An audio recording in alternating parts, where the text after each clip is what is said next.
It has been a while since the Florida Maquis has done a video regarding the subject of the prison crisis.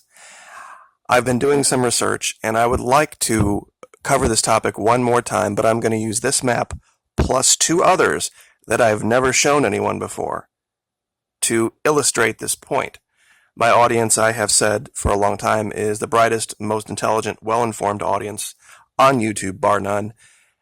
Logic is going to be something that will be a path you have to go down in this event for what I'm saying to make sense.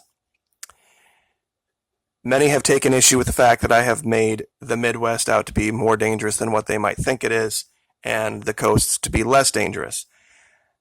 There is an argument for that, and there's an argument against it. The reason that I have made the center part of the country more dangerous has a lot more to do with the lack of security forces, the vast amount of area to be covered by the remaining security forces, and the worst prisons, the ones where they house the most dangerous, the most violent, are out there. Many have said, well, 90% of prisoners aren't violent and they're there for nonviolent crimes. Absolutely right. I totally agree with that. I've never taken an issue with that. But when you have millions and millions of people behind bars, even a small percentage, say like 10%, ends up being hundreds of thousands of people. And in a situation, and this is for those who have said there's some magical giant plan to gas and kill all of these people, think about it critically. Let's say you're the guy that got charged with that idea. And there's lines at the grocery stores, going around the block. At the Walmarts are running out of everything. And the dollar's collapsing. And you have a choice. Get up in the morning, drive the 40 minutes to the prison where there's more than likely a riot going on, and try to get in there and out of there safely. Meanwhile, the rest of your neighbors are getting what's left of the edible food at the grocery store? Or what's left of the fresh or clean water? No.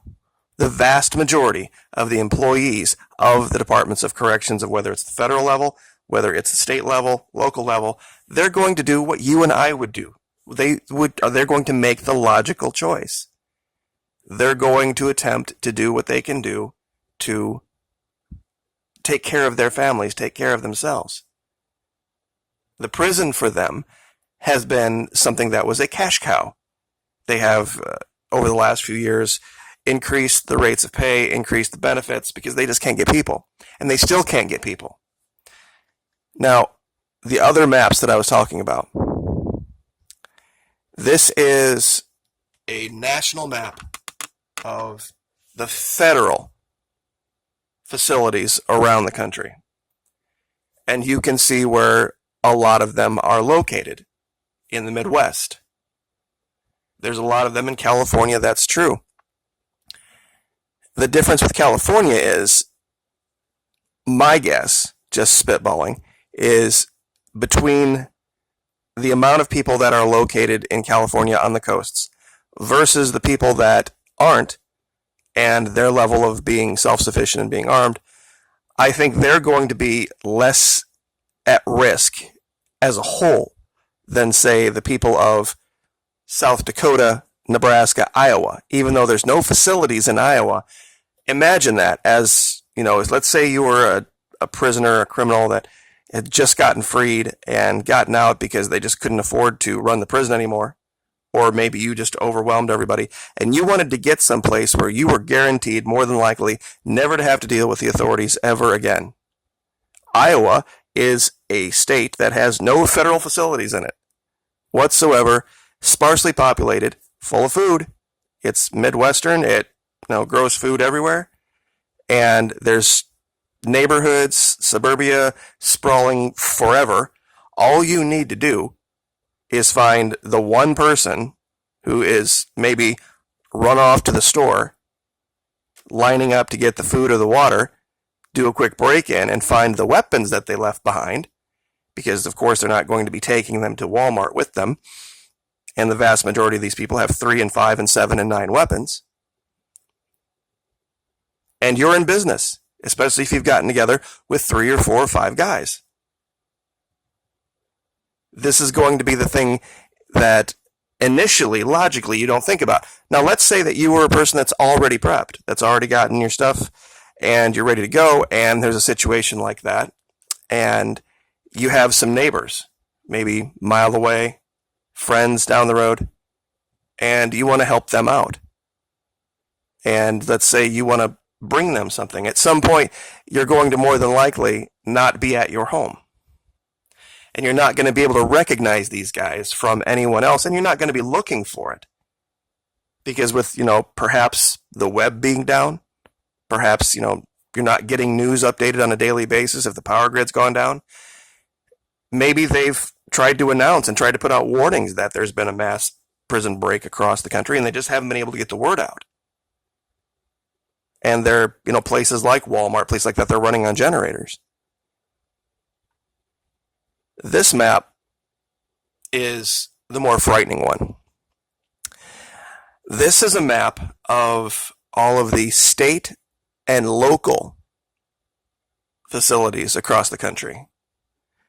Green is local, blue is state, and you can kind of barely see it, but there's a few little pink ones in there, and those are the federal facilities.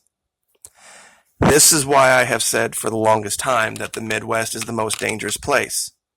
For example, sometimes it just boils right down to money, and I know there's people out there that think, the guys in blue, the police, that they're going to be an enemy, and to some extent that might be the case, but those guys are going to have their hands full, because a lot of them are going to be showing up for work and doing their job.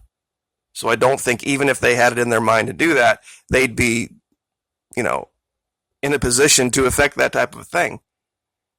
A place like Indiana has a state budget of $2 billion. The state budget of Florida is $80.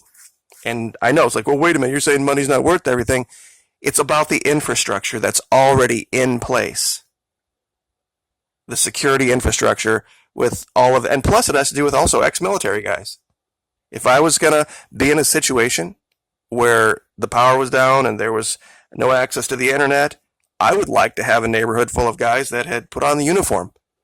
And you will find no place other than maybe Texas or California that has a greater population of former and perhaps current military folk.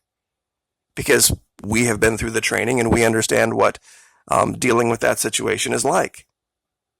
Because for the most part of your young military life, you're dealing with life without, and I'll just leave it there. But that's why I've tried to warn about this, because I've seen a lot of folks talk about what to do, how to prep, how to create a garden, how to, deal with the weapons and the fresh water and generating power. There's no shortage of videos on YouTube that can give you everything you need to know about how to prep. But nobody talks about what the unseen threats during that time will be. And if you're still of the opinion that you can stay awake 24 hours a day, 7 days a week, 365 days a year, sitting on top of an unsupported fire base that's doubling as a grocery store in the basement, you're kidding yourselves. That might work for a week, but it won't work for 3 weeks or 4 weeks. And it really depends on how long a situation goes. The only examples that we've had in the past have been regionalized, localized situations. Like, for example, a lot of people use the hurricanes. Those affect only a couple of states, maybe 3, 4, possibly 5 at a time. And the rest of the country is perfectly fine and standing up and ready to assist in any way they can.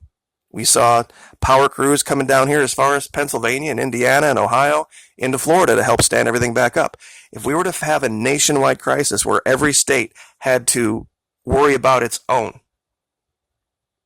the states that were already equipped to deal with the situation over and over and over again, like Florida, for example, California. I've even put Maine up in green because I think those people out there would have a chance to get out to Canada. And I'm not saying an event like this might not affect Canada. I don't even know where their prison facilities are, but it's definitely a threat. It's definitely something that people need to think about. And I'll end off this video by just saying, a lot of people say, well, you don't offer any solutions. The solution is to, of course, prep, of course, be ready. Don't be the person that has to run to Walmart, ideally, but also be ready to move if you have to. That's the overriding advice I would give to anyone. Don't prep to the point that you have stuff that you can't take with in a pickup truck load or 2 pickup truck loads.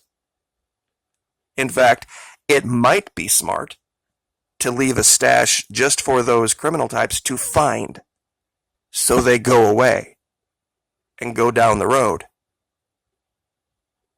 And that's just base strategy. Find some cheap Cliff Bars and a case of cheapo water and, maybe some Goodwill jackets, socks, clothes, whatever,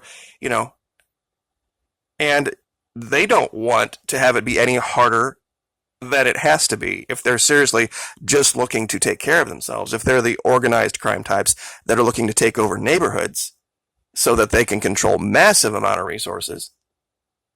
If they're going to be the types that are going to be raiding pharmacies. And yeah, the pharmacies are going to be completely overrun. So the next stop is going to be the medicine cabinet of every house in the neighborhood you live in. And they're just going to go from one to the other, and they're not going to care. Since the grid is down and the police got their hands full anyway, they're not going to give a rat's ass. And that's just how they are. And like I said, not talking about the entire population of them. Just saying the 250,000 that represent 10%, the worst ones. So anyway, I will leave it there. But if you can't read that, I'm sorry I have the legend down here. It's just there's no way to make it bigger. Basically, the ones in red, more than 50% of the population is in danger. The ones in orange, less than 50% is in danger. And in green, less than 25% in danger. Or in danger in the sense that they don't have the ability to mitigate. So anyway, I will leave it there. But thank you guys so much for the support. I appreciate it. Like, share, subscribe. We'll see you next time.